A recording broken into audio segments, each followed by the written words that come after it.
వచ్చి 17 లేచి వాకింగ్కి వెళ్ళేసరికి నాకైతే 7 అవుతుంది. ఇంకా పార్క్ అయితే ఈరోజు ఏం జరిగిద్దో ఈరోజు బ్లాగ్ అయితే చూద్దాం. బాగా చలిగా ఉంది, విపరీతమైన చలి. మామూలుగా లేదు, స్వెటర్ ఉండాలి, కానీ క్లైమేట్కి అయితే మనం అలవాటు పడాలి.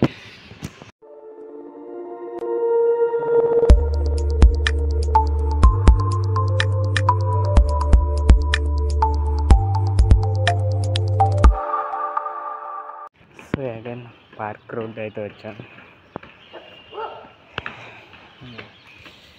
కుక్క అరుస్తుంది కదా. సో ఖచ్చితంగా ఈ చలిగా అయితే స్వెటర్ ఉండాలి, కానీ క్లైమేట్కి అలవాటు పడితేనే మన బాడీ కూడా కంట్రోల్లో ఉంటుంది, ఎటువంటి హెల్త్ ఇష్యూస్ అయితే రావు.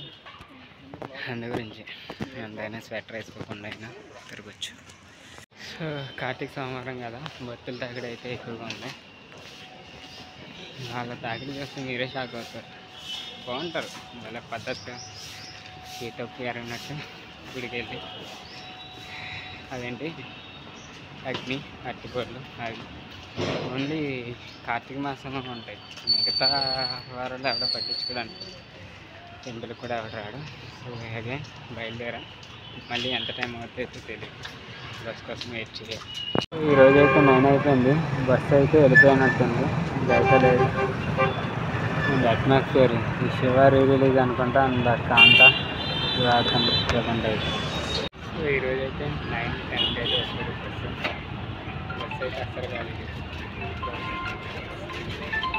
ఏ టైంకి వెళ్ళిపోయేది తెలియదు.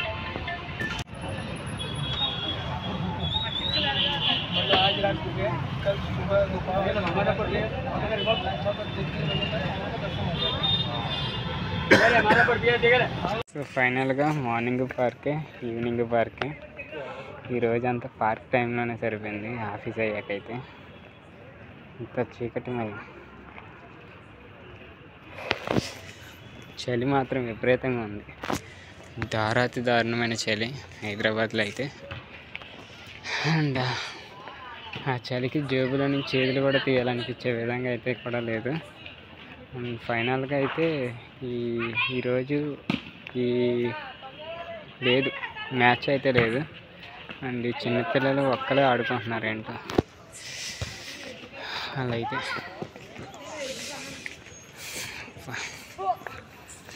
డైలీ నా లైఫ్ స్టైల్ అయితే ఇంతే, ఆఫీస్కి వెళ్ళడం, రావడం, ఇలా తిరగడం, పార్క్, హాస్టల్కి వెళ్ళడం, తినడం, ఇదే. అందుకే ఇంక ఈరోజు ఏది దొరకలేదని పార్క్ అయితే మొత్తం రౌండ్ చుట్టూరు వీడియో తీసేస్తున్నాను.